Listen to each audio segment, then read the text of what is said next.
ঝালমুড়ি খাওয়ার জন্য আর রাস্তায় লাইন ধরে দাঁড়াতে হবে না। ঝালমুড়িওয়ালা মামাদের থেকে মজার করে ঝালমুড়ি মশলা এখন থেকে বাসায় তৈরি করে নিন, খুবই সহজ এবং অল্প উপকরণ দিয়ে।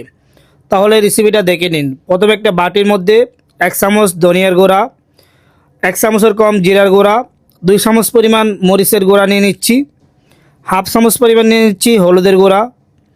এখন এগুলি সুন্দর করে মিক্স করে এখানে একটু পানি অ্যাড করে নিব, পরিমাণ মতো যতটুকু পানি প্রয়োজন হয়। পানিটা অ্যাড করে সুন্দর করে ভালো মতো মিক্স করে একটা গ্রেভি আকারে তৈরি করে নিচ্ছি দেখেন। এখন এটা রেখে দিব। এখন একটা ফ্রাই প্যানের মধ্যে সয়াবিন তেল দিয়ে দিচ্ছি। তেলের পরিমাণটা একটু বেশি দিতে হবে, তাহলে এটা ফ্রিজ ছাড়া অনেক দিন ভালো থাকবে। তেলটা এখন গরম করে নিচ্ছি। এরপর আমি এখানে 250 গ্রাম মতো পেঁয়াজ ব্লেন্ড করে দিয়ে দিচ্ছি। পেঁয়াজটাকে সুন্দর করে এখানে ভুনে নিতে হবে যেন পেঁয়াজের কাঁচা গন্ধ চলে যায়। এখন আমি অ্যাড করে নিচ্ছি কিছু পেঁয়াজ বেরেস্তা ব্লেন্ড করে। এটা দিলে ফ্লেভারটা ভালো আসে, সেজন্য আমি পেঁয়াজ বেরেস্তা ব্লেন্ড করে দিয়ে দিচ্ছি। আপনি চাইলে এটা স্কিপ করতে পারেন। এরপর 1 চামচ পরিমাণ আদা রসুন পেস্ট দিয়ে দিচ্ছি।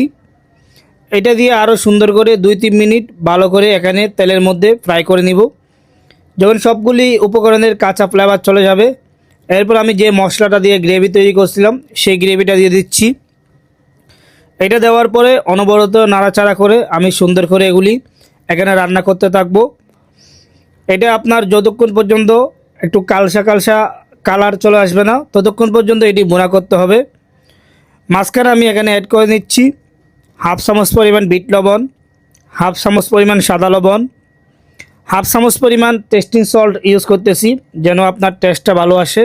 টেস্টিং সল্ট শরীরের জন্য ভালো না, আপনি যারা এটা স্কিপ করতে চান চাইলে স্কিপ করতে পারেন, কোনো সমস্যা নাই। এখন আমি আরও 5 থেকে 6 মিনিট সুন্দর করে চুলাটা মিডিয়ামে রেখে এটি ভুনে নিব। এরপর আমি এখানে অ্যাড করে নিচ্ছি মিক্স গরম মশলা হাফ চামচ পরিমাণ। এটা দিয়ে আরেকটু নাড়াচাড়া করে নিচ্ছি। এখন ওয়েট করব যতক্ষণ পর্যন্ত আপনার এটা ভালো মতো ফ্রাই হয়ে যাবে না, কালো কালার আসবে না। এটা যখন আপনার কালো কালার আসবে তাহলে আপনার ফ্রিজ ছাড়াও এখন ঠান্ডার দিন 3 মাস ভালো থাকবে, গরমকালে 2 মাস থেকে 1 মাস 20 দিন ভালো থাকবে ফ্রিজ ছাড়া। এখন এই মশলা দিয়ে মুড়ি যেভাবে মাখাবেন, পেঁয়াজ কিমা, টমেটো কিমা, ধনিয়া পাতা কিমা, শসা কুচি, কাঁচামরিচ কুচি, আপনি চাইলে এখানে লেবুর রস বা লেবু কুচি করে অ্যাড করে নিতে পারেন। এরপর আমি যে মশলাটা তৈরি করছি এখান থেকে কিছু মশলা এখানে দিয়ে দিচ্ছি। এরপর এগুলি সুন্দর করে আরেকটু ভালো মতো মিক্স করে নিচ্ছি দেখেন। এখন আমি এখানে মুড়ি অ্যাড করে নিব, 200 গ্রাম মতো মুড়ি অ্যাড করে নিচ্ছি। মুড়ি অ্যাড করে আরেকটু সুন্দর করে মিক্স করে নিচ্ছি। এই মজাদার মুড়ি মশলা আপনি বাসায় অবশ্যই ট্রাই করবেন। আর রেসিপি ভালো লাগলে পেজ ফলো দিতে ভুলবেন না। আর ভিডিওটা লাইক কমেন্ট শেয়ার করে দিবেন। আল্লাহ হাফেজ, আসসালামু আলাইকুম।